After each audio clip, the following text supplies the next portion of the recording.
Otto Adolf Eichmann, better known by his historical designation Adolf Eichmann, was born in Solingen, North Rhine-Westphalia, northwestern Germany, on March 19, 1906. His father, Adolf Karl Eichmann, was the chief of a bookkeeping-oriented Calvinist Protestant household. Young Adolf was thus born into a middle-class family, which was relatively typical for this region of Germany during the height of the Second German Reich, the name given to Germany from the time it was founded in 1871 until its demise at the conclusion of the First World War. Although her given name was Maria Eichmann, her ancestral name was Schäferling. Due to the fact that Adolf's father remarried shortly after the death of his first wife in 1916, a significant portion of his childhood and adolescence was spent with Marie Zorzal as his stepmother. This occurred when Adolf was only 10 years old at the time. In his youth, Adolf led a relatively nomadic existence. 7 years after Adolf's birth, in 1913, his father began working for the Linz Tramway and Electrical Company in Austria. However, due in part to the outbreak of the First World War in Europe that summer, the family did not relocate to accompany him until 1914. Subsequent to this transition, Adolf's biological mother passed away, and Marie Zorzal assumed the role of his stepmother. Marie was an ardent Protestant, and from that point forward, Eichmann would devote his adolescence in a household that was profoundly religious. During his time in Austria, Eichmann enrolled in Kaiser Franz Joseph Secondary School, where he joined the school's Wandervogel ensemble and learned the violin in addition to receiving a traditional education. Similar to contemporary scout groups, the Wandervogel movement, which originated in Germany and Austria during the late 19th century, entailed rural hiking and other activities. However, it differed significantly in ideology, as it was founded as a reaction to what was perceived to be the overt industrialization of Central Europe and the abandonment of traditional German values. Much later, Eichmann's desire to establish a pastoral and purportedly German culture in Central Europe may have been significantly influenced by this endeavor. Eichmann, in his youth, was raised in a region and Central Europe as a whole that had undergone profound upheaval in the 1910s and continued through the 1920s. The great European powers had become increasingly divided into two armed camps since the late 19th century, one, led by Britain, France, and Russia, and the other, composed predominantly of Germany and the Austro-Hungarian Empire. Although the outbreak of hostilities in 1914 may have been precipitated by these tensions, the First World War could also be attributed to a vast array of other factors, including unbridled nationalism and economic imbalances across the continent. For 4 years, this first global conflagration raged. Its most catastrophic moments transpired in northern France and the trenches of the Western Front. And when it ultimately came to an end in 1918, just as Eichmann was approaching adolescence, Germany was the principal loser. In the early 1920s, Germany grew increasingly resentful of what had transpired due to the Treaty of Versailles, which imposed extremely harsh peace terms by Britain and France. This resentment even spawned hostile organizations that considered armed insurrection in countries such as Germany a possibility. The National Socialist German Workers' Party, or Nazi Party, led by Adolf Hitler and attempted a coup in Bavaria in 1923, was the most extreme example. It was into this climate of political unrest that Eichmann progressed into early adulthood. Eichmann, who had consistently demonstrated academic underachievement, not only terminated his enrollment at Kaiser Franz Joseph Secondary School prematurely, but also dropped out of a number of additional institutions, including vocational schools. Being in favor of departing, he was enthusiastically elected to join the expanding family enterprise. Amidst the 1920s, Adolf's father embarked on an entrepreneurial endeavor by establishing the Untersberg Mining Company. During the 1920s, both North America and Europe experienced extraordinary economic expansion, and the Eichmanns entered the business world with the hope that they, too, could achieve financial success. At this time, Adolf Eichmann accompanied his father to the family business in 1925. However, their association with the enterprise was fleeting, and by that year, Adolf was employed as a secretary at the headquarters of an Austrian radio company. Later, he began working for the Vacuum Oil Company in Austria, a significant American oil company that merged with Standard Oil, the largest petroleum producer at the time, in 1931, while Eichmann was still employed there. Thus, during his early 20s, Eichmann presents himself as a relatively ordinary individual, a German émigré in Austria who held a variety of office positions at large corporations. However, this is not what Eichmann's private life and political affiliations during the late 1920s and early 1930s indicate, despite the fact that his employment history supports this figure. Young Eichmann had joined the Front Fighters Union, also referred to as the youth wing of the Frontkämpfervereinigung, during his employment at the Vacuum Oil Company.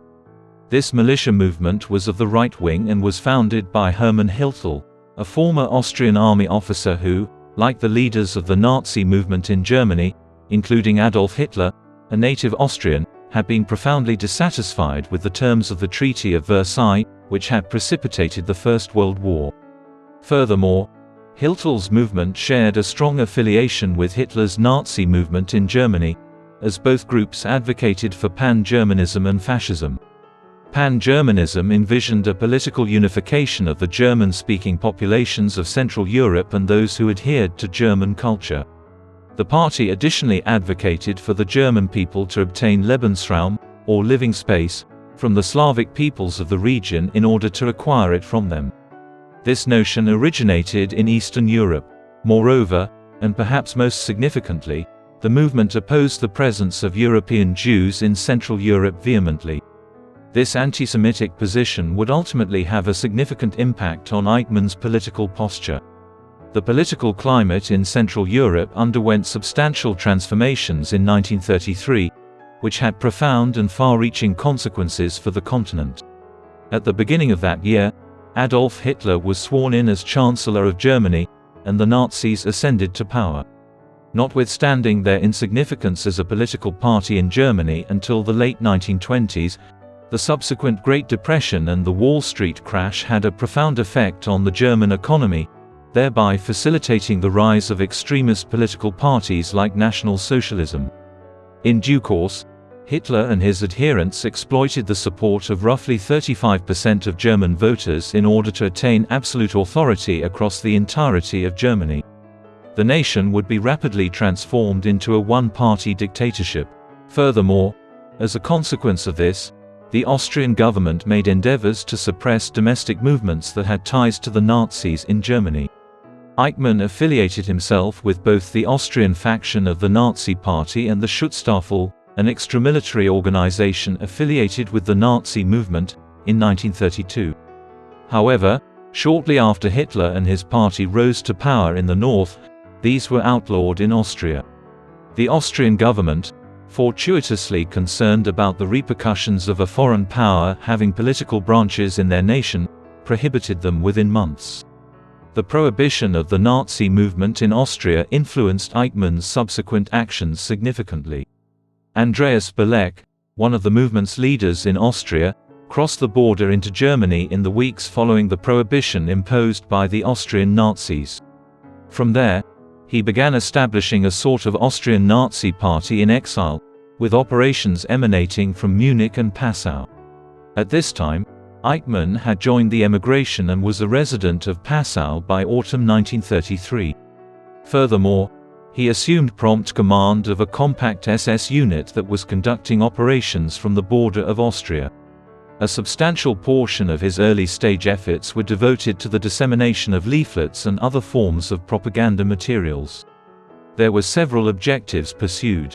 Others entail fostering closer ties between Germany and Austria in an effort to unite the two countries and develop a similar political program in both, which would have established a powerful pan-German state spanning Central Europe and liberating Austria from the remnants of socialism, Bolshevism, and the Jewish people. All of this is extremely illuminating, given that Eichmann later claimed he was not an ideological Nazi, but in 1933 he was already prepared to leave his adopted country of Austria in order to support the Nazi cause in Germany. Curiously, Eichmann was stationed in southern Germany at this time. but he was in close proximity to Dachau concentration camp, which had been established for the storage of political detainees near Munich on March 22, 1933, as soon as the Nazis came to power. In the years that followed, he would gain unparalleled knowledge regarding the inner workings of the concentration centers. Nevertheless, he was swiftly being transferred to alternative stations. In 1934, Eichmann was transferred to the Sicherheitsdienst, SD, an arm of the SS known as the SD. Heydrich, the initial director of the SD and a person with whom Eichmann would develop a close relationship in the years that followed, oversaw the SD. Heydrich was a vicious individual, according to Hitler, who subsequently claimed he lacked compassion. During his early years at the SD, Eichmann was tasked with researching specific facets of movements, including those associated with the Freemasons, a Masonic fraternity that had experienced significant expansion throughout Europe during the late 18th and 19th centuries. Eichmann was entrusted with the responsibility of compiling comprehensive data on Masonic lodges and their members across the nation. This assignment showcased his adeptness in organizing bureaucracy to track down individuals and record their whereabouts, attributes that would prove pivotal to his subsequent endeavors throughout the war. Midway through the 1930s, however, Eichmann was progressively entrusted with responsibilities pertaining to the policies of the Nazi regime towards its Jewish populations. A fundamental principle of National Socialism was its vehement antipathy towards the Jewish people.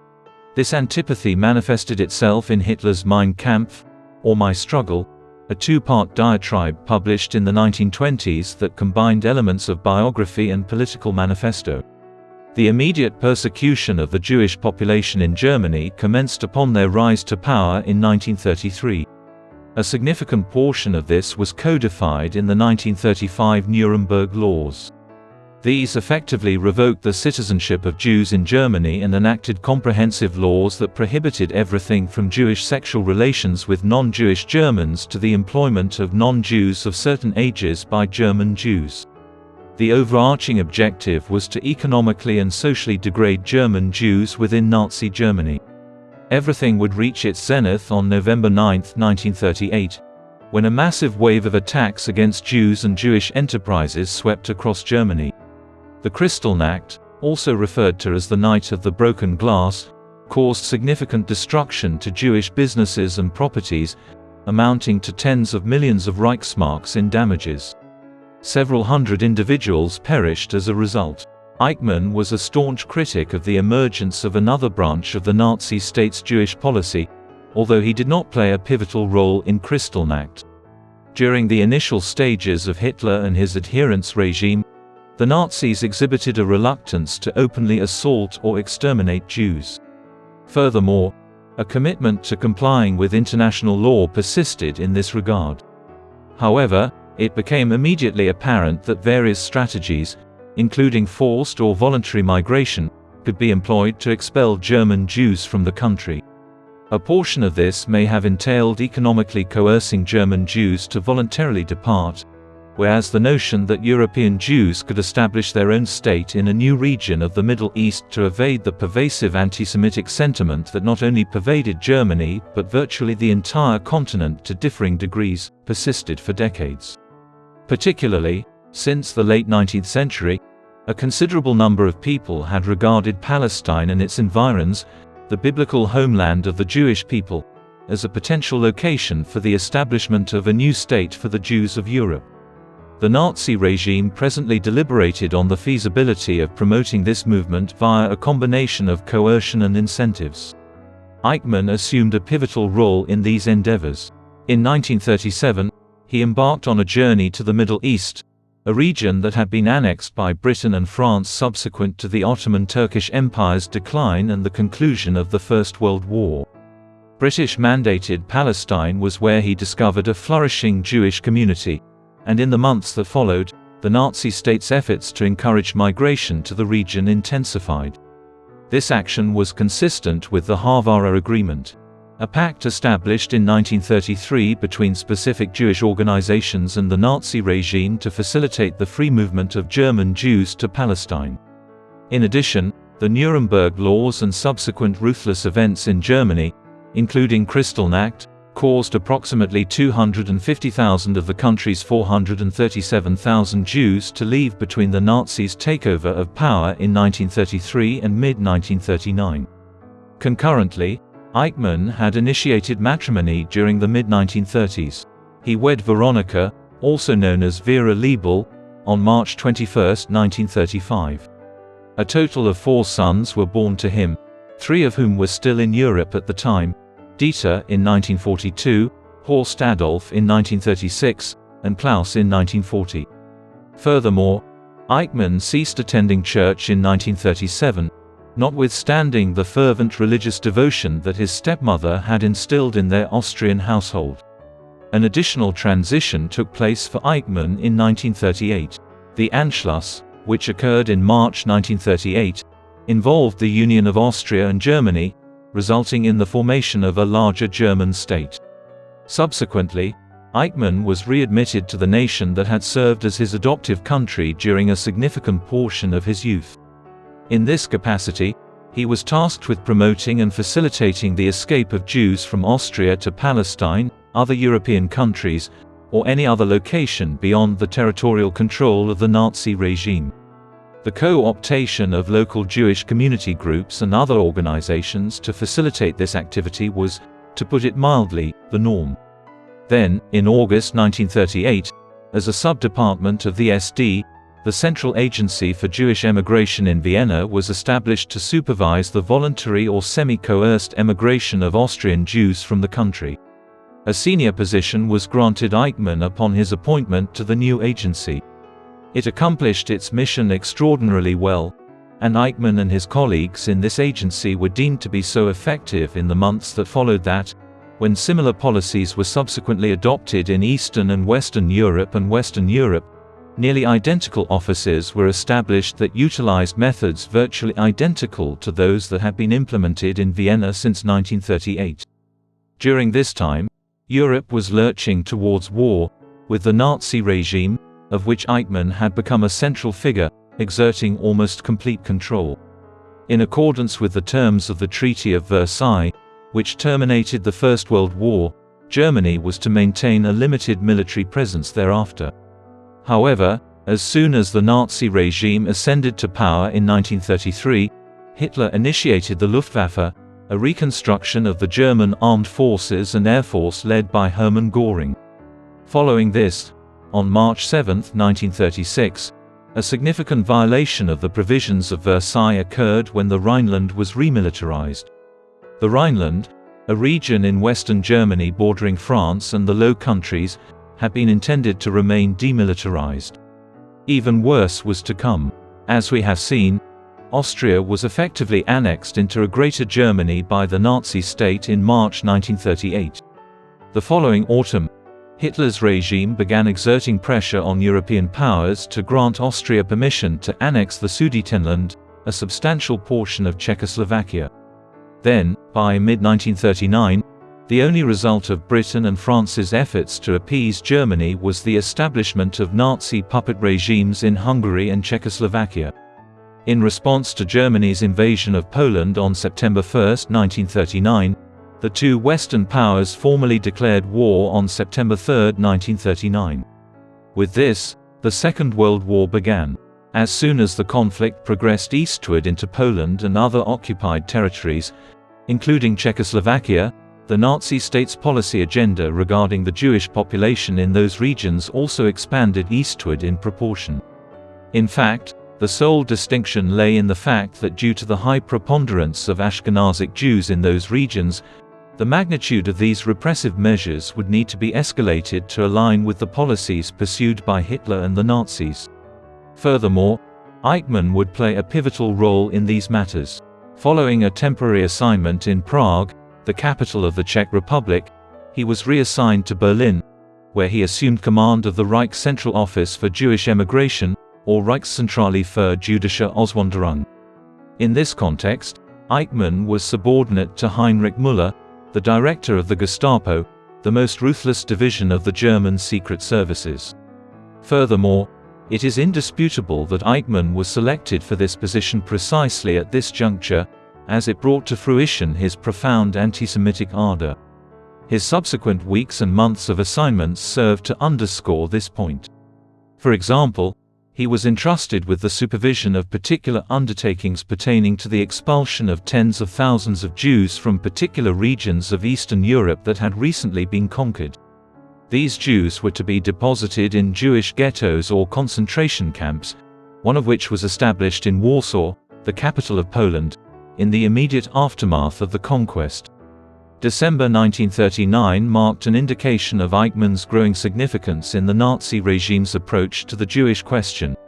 He was designated Obersturmbannführer with the responsibility of overseeing the Reich Security Head Office, Referat IVB4. This sub-department of the SD was tasked with managing Jewish affairs, migration, and movement in the recently conquered Eastern European territories.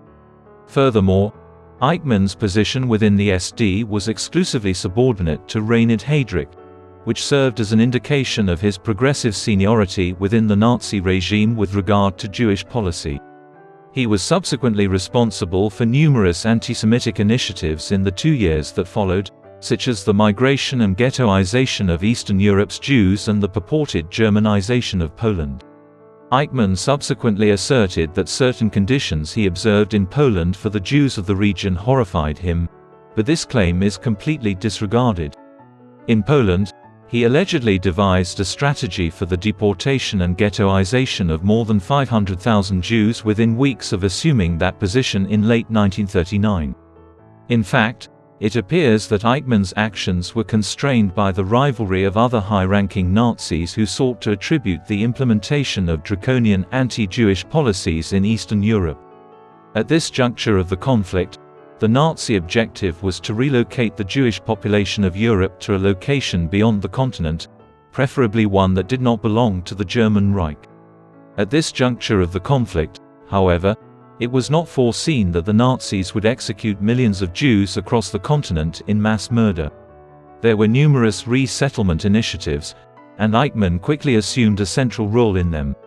The Madagascar Plan, which acquired increasing prominence in the early months of the war, was one of these early schemes for the resettlement of European Jews.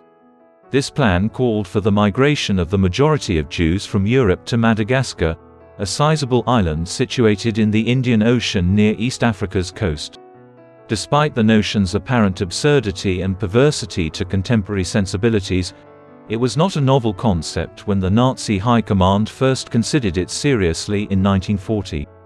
It was initially postulated in 1878, in a publication authored by the German Orientalist Paul de Lagarde. Furthermore, it re-emerged numerous times in the decades that followed, occasionally with the active participation of Jewish organizations seeking to investigate the possibility of establishing the vast island as a new homeland from which to flee the vicious pogroms and anti-Semitism of Europe. The concept was being deliberated upon by the Polish administration in collaboration with the French as recently as 1937. During the 1940s, when the Nazis were deliberating the Madagascar Plan, Eichmann was a pivotal figure in the discourse surrounding it. Undoubtedly, he constituted the preeminent figure of the Third Reich with regard to this matter. He submitted a memorandum titled Reichssicherheitshauptamt, Madagascar Project, which referred to the Reich Security Main Office, Madagascar Project, to the Nazi High Command on August 15, 1940. At this point, the plan appeared feasible to Eichmann. The conquest of Western Europe had recently concluded, and in light of the swift progress being made by Germany and Italy in North Africa and the Middle East, there was optimism that the Suez Canal, which would grant German access to the Indian Ocean and Madagascar via sea, would be captured shortly thereafter. Eichmann consequently advocated for the annual expulsion of 1 million Jews from Europe over a period of 4 years. A subsequent dispute arose regarding the precise manner in which the island would be governed in the future. Eichmann held the view that the island ought to function as a prison state, governed by the SS. However, Franz Rademacher, a high-ranking official in the foreign ministry, advocated for the self-governance of the Jews on the condition that the island be isolated from the broader international community. Into 1941, these dystopian speculations persisted through the autumn and winter of 1940. However, despite potential disagreements regarding the specifics, it is crucial to bear in mind that by 1941, the majority of people agreed that the Madagascar Plan represented a viable approach to resolving the so-called Jewish question. And even that course of action was thwarted by developments in the broader conflict. The Nazis were prevented from gaining access to the Suez Canal in 1941, when progress in North Africa stagnated and Britain was unable to be coerced into surrendering. In a comparable fashion, the Battle of the Atlantic reached an impasse as well. This event held considerable importance, as the objective had been to utilize the merchant navy of Great Britain to facilitate the migration of European Jews to the African islands subsequent to the country's defeat. As a result of these setbacks, the feasibility of executing the Madagascar project progressively diminished. The consequences of this would be disastrous for the Jewish population in Europe. With the effective abandonment of Eichmann's Madagascar plan, the highest-ranking officials in the Nazi regime progressively contemplated more severe approaches to resolving the Jewish question. Throughout 1941, these types of discussions were in progress, given that the Germans were rapidly penetrating Soviet Russia and capturing territories inhabited by hundreds of thousands of Jews. It is widely acknowledged that these discussions culminated and came to a close on January 20, 1942, with the convening of a conference in the Berlin suburb of Wannsee. As the head of the SS security apparatus, Reinhard Heydrich orchestrated the Wannsee Conference. Heydrich had been granted permission to coordinate the aforementioned event the autumn of the previous year, during a period when the Nazis appeared to have a chance of winning the war through a successful campaign against Soviet Russia. Amidst the same movement, German army divisions perpetrated extensive acts of genocide against Jews and other groups residing in Eastern Europe. Then, with the arrogant belief that victory would be the outcome of the war, the administration convened the Wannsee Conference to devise a final solution to the Jewish question. Alarmingly, there was an additional political motivation to do so during that period, as perceived by the Nazis. The administration had concluded that Europe was home to an excessive number of individuals for the Nazis to provide sustenance for. At the time, there were also deliberate strategies in place to execute 30 million of the Nazis' newly acquired subjects in Eastern Europe by starvation upon the region's complete subjugation by the Nazis. The conference that would instigate the Holocaust against the Jewish people of Europe arose from this milieu. Eichmann played a significant role in the Wannsee Conference. He composed a series of talking points and points for deliberation in the weeks preceding the conference for Heydrich to use during the conference. These comprised particulars that could have been contrived by an individual possessing a profound understanding of the subsequent content. As an illustration, the memorandum comprised enumerations of the Jewish populations in every European nation, alongside comprehensive information regarding the extent of emigration and resettlement from each of these areas during the previous few years. The sole possible purpose of such a memorandum was to detail the precise duration that any policy of voluntary or coerced emigration would require to expel the Jewish people from Europe.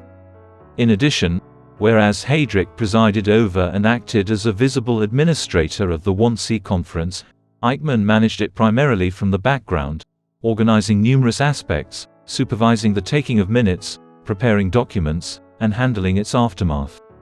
By doing so, he unwittingly established documentation of his personal involvement in the formulation of the final solution at Wannsee in January 1942.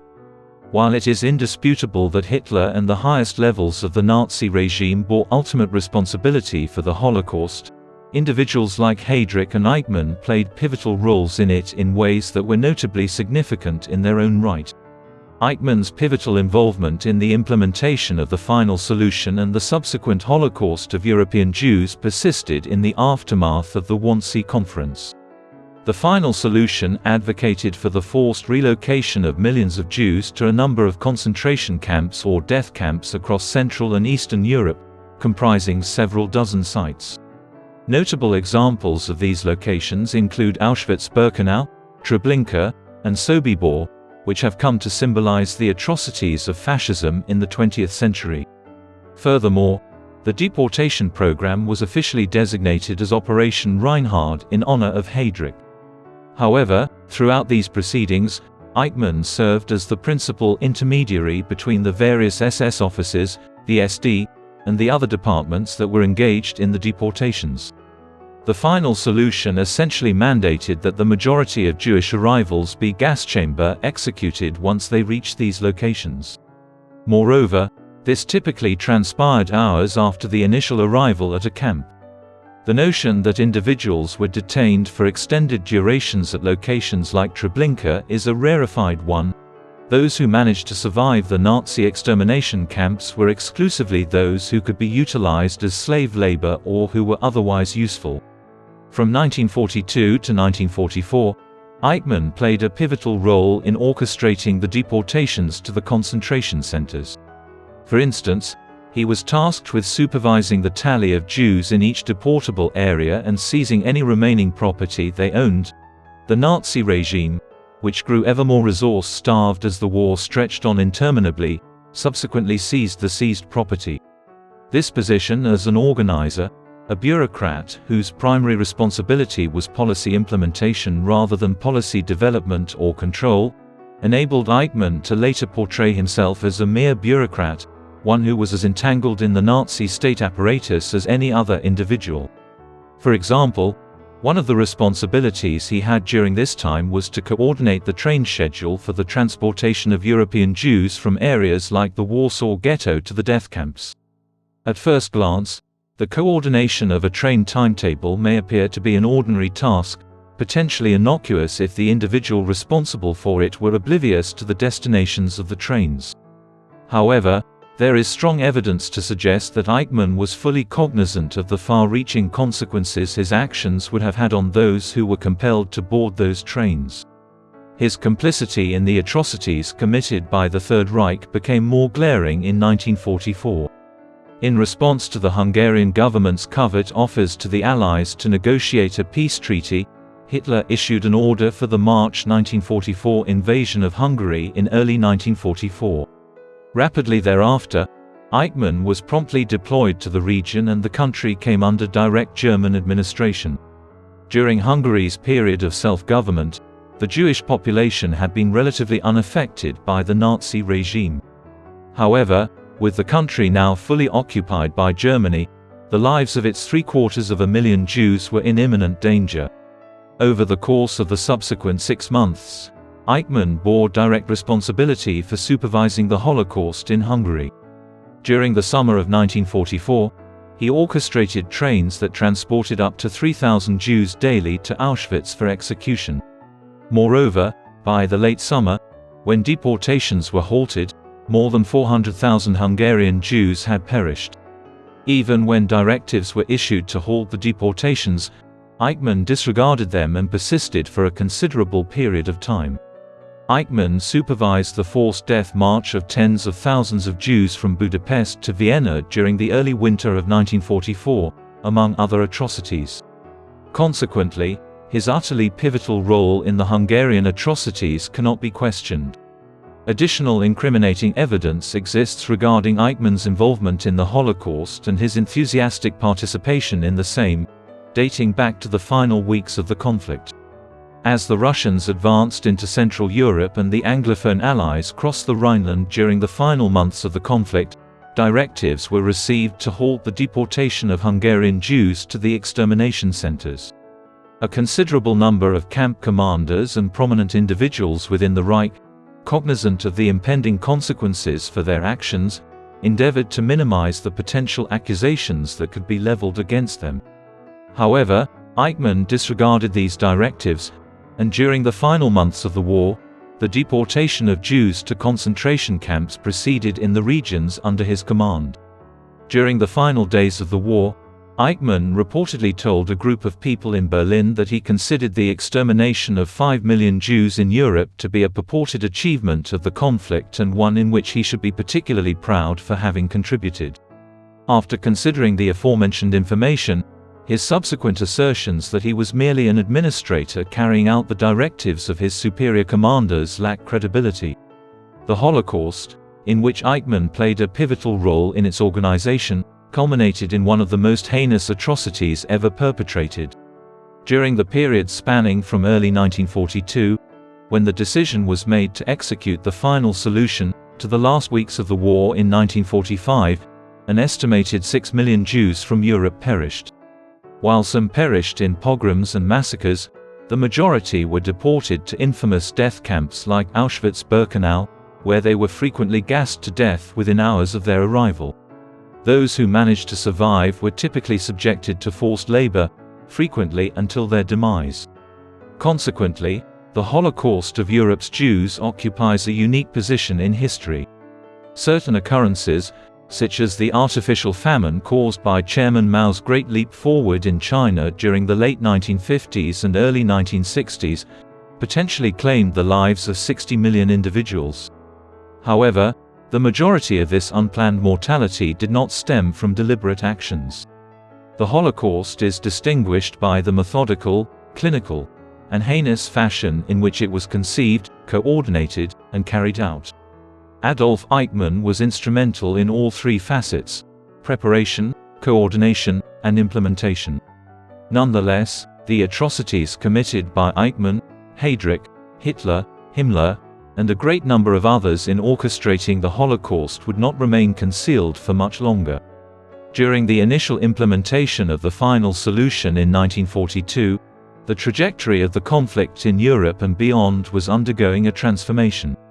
In the winter of 1941, the German war juggernaut ultimately faltered in the snows of Russia, following a sequence of astounding victories across Europe from 1939 to 1941. Subsequently, in the same winter, the United States formally allied with the Allies in the conflict, following an unprovoked assault on their Pacific Fleet at Pearl Harbor, Hawaii. Subsequently, the Allies emerged victorious in the North Africa campaign in late 1942, expelling Italian and German forces from Libya and Tunisia. This development paved the way for an Allied invasion of southern Italy in the summer of 1943, via the island of Sicily. Stalingrad was the site of a final do-or-die battle on the Eastern Front during the autumn and winter of 1942. However, after securing victory there, the Russians began an unstoppable westward drive against the Germans, and by late 1944 they had advanced to Poland. Concurrently, during the summer of 1944, the Western Allies established a third front in Western Europe in France. At this juncture, the days of the Third Reich came to an end. The world would eventually become cognizant of the complete magnitude of the atrocities perpetrated by the Nazi regime throughout Europe. During the winter of 1944 to 1955, as the Russians advanced into Eastern Germany and the British, Americans, Canadians, and other Allied forces advanced towards the Rhineland, numerous Holocaust-affiliated officials, commanders of camps, and officers were inevitably preoccupied with attempts to conceal and obscure their actions. As a result, commanders began destroying records and attempting to conceal what had transpired in numerous instances at the extermination camps, especially in the smaller camps. Eichmann personally departed Budapest for Berlin in late December 1944, just prior to the Soviet Union's conquest of the capital of Hungary. As soon as he arrived in the besieged Reich's capital, he initiated the destruction of enormous quantities of documentation pertaining to the officers he had previously supervised, especially those documents associated with the final solution and his own involvement in it. However, this proved to be a rather fruitless undertaking in the case of Eichmann. Although certain Nazi commanders may have managed to obscure their involvement in the Holocaust by destroying documents, Eichmann's role could never have been effectively concealed. In the late spring of 1945, as the Russians encircled Berlin and the British and Americans stormed through Western and Central Germany, the Third Reich entered its final days. Hitler, who committed suicide in his Reich Chancellery shelter on April 30th, and Joseph Goebbels, his designated successor, who similarly took his own life the following day, were among the German high command that remained in Berlin. A week after the Third Reich was subdued and the Nazi regime's commander was killed, Germany formally proclaimed May 8 victory in Europe Day by surrendering. At this juncture, Eichmann had departed from Berlin and established his family in the comparatively secure environs of Vienna. Austria had been largely neglected by the Allies until the post-war period. However, he was subsequently apprehended in Vienna, where he concealed his true identity as Otto Eichmann through the use of fraudulent documents. In general, the Allies endured a period of anarchy during this period as they forced their way through tens of thousands of individuals in an effort to determine who was responsible for the Nazis' entry into the war and the atrocities that had transpired in the death camps. Eventually, Eichmann was identified. However, he was not informed of this prior to any action being taken. Consequently, he evaded a labor detail in Germany in 1946, marking the start of an extensive career of deceit. His initial years in concealment were spent in Germany, where he frequently relocated under aliases to different rural regions of western and southern Germany. During this period, he would have had a profound understanding of the Allied war crimes tribunals taking place in the city of Nuremberg. These tribunals sought to bring to justice the most senior surviving Nazis, including Hermann Göring, Rudolf Hess, Hans Frank, and Albert Speer. At the core of these proceedings lay an assessment of the individual's complicity in the Holocaust. Speer, who was primarily an architect and engineer, was capable of providing a defense against this assessment. Nevertheless, an individual of Hans Frank's stature, who presided over the Polish general government throughout the conflict and was culpable not only for the Warsaw Ghetto, but also for the subsequent deportations to concentration centers, could never absolve himself of responsibility. In late 1946, he, like numerous others, was judged guilty and executed by hanging. A comparable destiny was in store for Eichmann in the event of his apprehension. It is therefore not surprising that he fled Germany in the late 1940s, initially proceeding to Italy and subsequently settling in Buenos Aires, Argentina. There, he adopted the guise of Ricardo Clement until the summer of 1950, when he arrived in the city. He would elude apprehension for an additional decade. Although Eichmann managed to evade justice for the time being, his apprehension was ultimately accomplished by Mossad. Mossad, an acronym derived from the broader Hebrew term, the Institute for Intelligence and Special Operations, was established on December 13, 1949, immediately following the proclamation of the State of Israel. Its literal translation is, the Institute. It was founded as an overarching entity with the purpose of overseeing a diverse array of security and intelligence divisions within the embryonic nation of Israel. Although its current scope of activities is considerably broader, during its infancy, one of its primary objectives was to collect intelligence on Nazi regime members who had evaded justice since the mid-1940s. During the 1950s and early 1960s, a significant portion of this research was devoted to South America, with Argentina being a particular focus. Argentina, a nation with a substantial German diaspora and from which many Nazi regime members had escaped in the post-war period, received considerable attention in this regard. It was in the course of this endeavor that Eichmann was ultimately apprehended 15 years subsequent to the conclusion of the war, largely attributable to inquiries conducted by the renowned Nazi hunter Simon Wiesenthal. Under the direction of Shimon ben Aharon, 5 Mossad agents were tasked with capturing Eichmann. Early in 1960, they clandestinely infiltrated Argentina, where they obtained intelligence regarding Eichmann's whereabouts and the fact that he was operating from Ricardo Clement. Additionally, they possessed knowledge pertaining to the whereabouts of Joseph Mengele, a German SS physician residing in Argentina during the late 1950s who was responsible for conducting heinous experiments at Auschwitz during the war. Both Eichmann and Mengele were to be apprehended and brought to justice.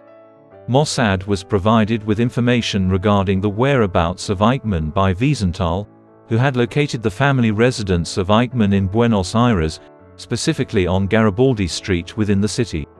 Mossad apprehended Eichmann in the vicinity on May 11, 1960, after a prolonged observation of the residence and his activities over a number of days. 3 of the Mossad agents loaded him into a car and transported him to a safe house as he approached his residence.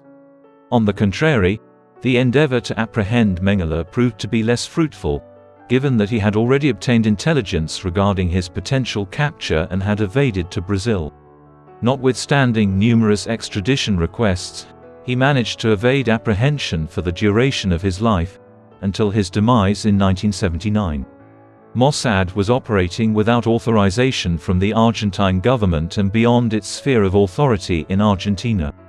Consequently, following Eichmann's apprehension, they maintained a low profile for several days, during which they verified his identity.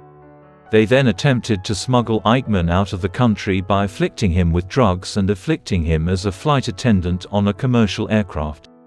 It took them until May 22 to reach Israel, which was 11 days subsequent to Eichmann's initial apprehension.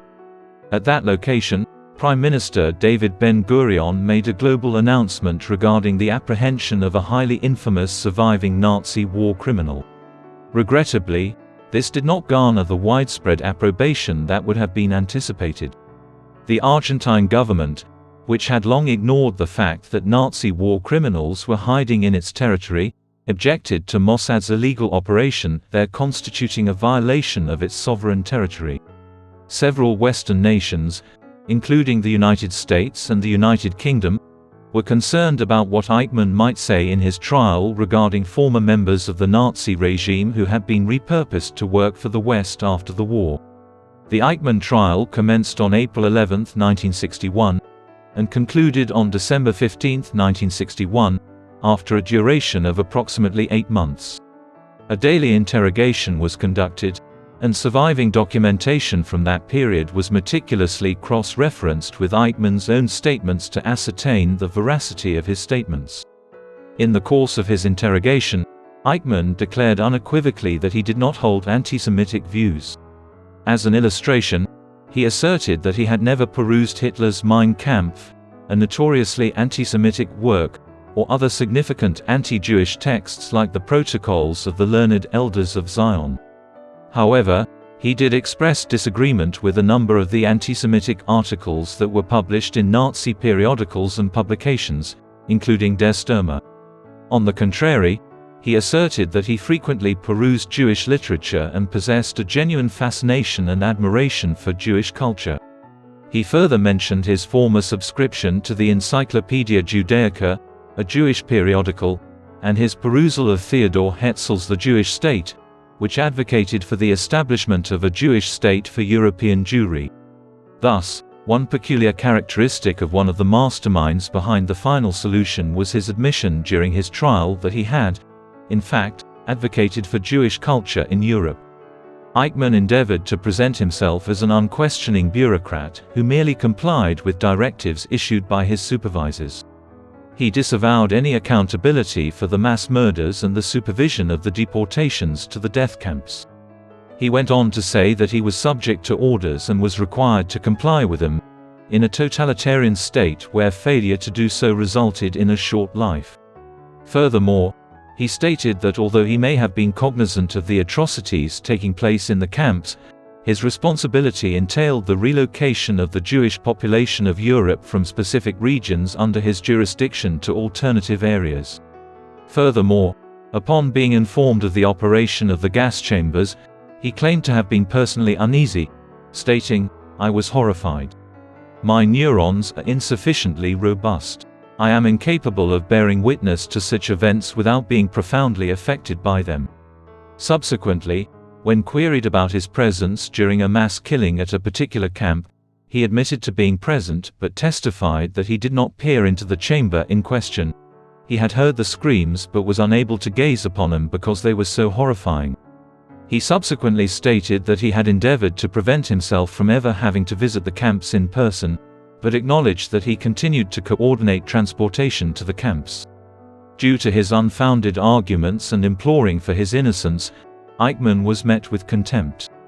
The prosecution successfully presented hundreds of documents that explicitly implicated Eichmann in the formulation of the final solution and the large-scale extermination of European Jews to extermination camps, in opposition to his own arguments. A testimony was solicited from more than 100 individuals, the majority of whom had observed or interacted with Eichmann during the war. Additionally, the written depositions of several Nazis incarcerated in Germany were presented to substantiate his pivotal role in the formulation of the final solution and the coordination and execution of the Holocaust. Notwithstanding this, Eichmann persisted in asserting his innocence, contending that he had merely executed directives to execute a policy that had been formulated by third parties. He categorically declined to acknowledge his culpability, and any displays of contrition were limited to him expressing distress over the incident but maintaining his innocence regarding his ultimate responsibility. The prosecution was not persuaded of him. He received his death sentence by hanging on December 12, 1961, marking the inaugural and sole instance in which the death penalty was implemented in a case within the State of Israel. Eichmann resisted the verdict with some degree of opposition. The case was appealed to the Beit Mishpat Halayon, the Israeli Supreme Court. Furthermore, the 5 senior judges comprising the Supreme Court bench were presented with an argument that aimed to deflect further discussion regarding the precise particulars of Eichmann's life and crimes. Instead, the argument sought to assert that the trial of the German official was flawed due to Israel's lack of jurisdiction to try him on the charges at the time and location in which it did so. Eichmann's team's reliance on a legal technicality as their sole means of contesting the case serves as an unmistakable indication of the feeble nature of his defense regarding his previous actions. Nevertheless, the Supreme Court was completely unconvinced of the legal merit of this assertion, and the appeal was promptly dismissed when it was heard in late March 1962.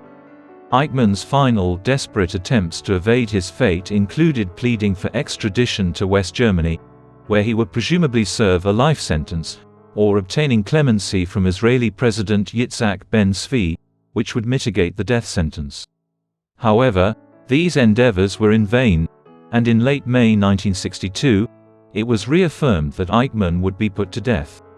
Vera, Eichmann's spouse, was granted permission to travel to Israel at the end of April 1962 in order to bid him farewell. His execution occurred mere hours after he received the news that his final clemency petitions had been denied on June 1. Eichmann was executed by hanging at Ramla prison in the central Israeli village of Ramla. Furthermore, access was restricted to a select few individuals, comprising officials and journalists authorized to report on the proceedings. This restriction applied to the international media, which had been engrossed in the Eichmann case for a period of 2 years. In later life, Eichmann re-embraced his Christian faith, and a minister by the name of William Lovell Hull was present at his execution. David Cesarini, Eichmann's most authoritative contemporary biographer, records that his dying utterances proclaimed, "Long live Germany! Vivacious Argentina! Continually Austrian! I will never forget the 3 nations with which I have had the most interactions. My wife, my family, and my acquaintances are greeted. I feel equipped. Our paths will inevitably cross paths once more. Such is the destiny of every man. I pass away with a firm conviction in God." Subsequently, the Israeli government, concerned that Eichmann's grave would not be transformed into a macabre sanctuary or attraction, arranged for his cremation and discreetly disposed of his ashes in the Mediterranean Sea. Following the conclusion of the trial in 1963, approximately 1 year later, a book authored by Hannah Arendt, a political theorist and philosopher of German descent, brought Eichmann's execution and subsequent trial to the forefront of considerable discourse. Arendt, who was born into a Jewish household and arrived in the United States only in 1941, contributed an article to The New Yorker detailing the trial. Following this, Eichmann in Jerusalem, a report on the banality of evil was published. Much like her portrayal of Eichmann as an ordinary illustration of how evil manifests itself, Arendt's work was profoundly contentious. This was largely due to her criticism of the Israeli state's conduct of the trial, which she characterized as a show trial. Arendt was awestruck by the mundaneness of the bureaucrat in question, who was thin, bald, and apparently devoid of imagination. What Arendt intended to convey most emphatically was that a disinterested bureaucrat can ostensibly execute great evils without giving them much thought. However, this interpretation quickly drew criticism and generated considerable controversy in the years that followed. Jacob Robinson, a writer and jurist of Lithuanian descent, published an article titled "And the Crooked Shall Be Made Straight: The Eichmann Trial, the Jewish Catastrophe, and Hannah Arendt's Narrative," in which he attempted to refute Arendt's arguments point by point. When examining Nazi Germany, it is impossible to overlook the involvement of Adolf Eichmann. However, historical records indicate that he was a less prominent figure within the regime compared to Adolf Hitler, Joseph Goebbels, and Hermann Göring. Nevertheless, Eichmann was among the most pivotal figures in the Nazi regime's genocide against the Jewish people. Due to his esteemed position as a security services official, his contribution to the progressive formation of the Nazi regime's heinous reaction to the Jewish question was comparable in magnitude to that of any other perpetrator of the Holocaust. The Nazi High Command took note of Eichmann's prowess in this regard as a highly organized bureaucrat who had amassed vast quantities of information about groups and individuals throughout Europe. Eichmann was involved in the coordination of schemes to deport Jews from Central and Western Europe into ghettos in Eastern Europe. Subsequently, this transitioned into a pivotal position in the formulation of the Madagascar Project, an ambitious plan by the Nazis to expel millions of European Jews to the African island, where they would be housed in an enormous open-air prison. It was evident that Eichmann had assumed a pivotal role in the management of the Jewish question by 1940, as he authored the memo outlining this strategy. This quickly gave way to an even larger degree of complicity in the war crimes committed by the Nazis. Contributing significantly to its conception, he assisted in the organization of the Wannsee Conference, where the final solution was formally endorsed by Germany as policy in January 1942. Subsequently, he oversaw the transportation of millions of European Jews to concentration and extermination camps in Central and Eastern Europe, where they were typically gassed within hours of their arrival, on a crucial organizational level. Undoubtedly, Eichmann played a pivotal role in this, and some historians have even labeled him the managing director of the bloodiest genocide in human history. The most blatant indication of his pivotal role in the Holocaust took place in Hungary in 1944. Within a brief period of 6 months, from early spring to early autumn, he oversaw the Nazis' extermination program, which resulted in the execution of more than half of the nation's 750,000 Jews. This was accomplished through various means, including forced death marches and concentration camps.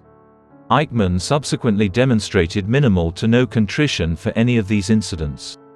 Incredibly, in light of Eichmann's involvement in the Holocaust, he was not regarded as a primary target during the Allies' 1945 conquest of Germany or the pursuit of Nazi regime leaders. Consequently, despite being apprehended in the immediate aftermath of the conflict, he evaded capture due to inadequate identification and guarding. In fact, one American attorney, upon receiving a document pertaining to Eichmann during the subsequent Nuremberg trials, remarked, "Who is Eichmann?" This demonstrated a peculiar lack of knowledge regarding one of the regime's most pivotal figures in the atrocities it had perpetrated. Nevertheless, this semblance of anonymity was undeniably dispelled in the subsequent years. Following an extended period of evasion and concealment across Europe and South America, Eichmann was apprehended by the Israeli Secret Services 15 years subsequent to the conclusion of the war. Subsequently, in 1961, he was tried in Jerusalem. Eichmann's subsequent trial, conviction, and execution drew extensive international media coverage, making it one of the most contentious matters concerning the death and prosecution of any Nazi regime member or Holocaust perpetrator. During his prosecution, he attempted to present himself as an impartial administrator who merely executed directives without having any involvement in the formulation or direction of Nazi state policy.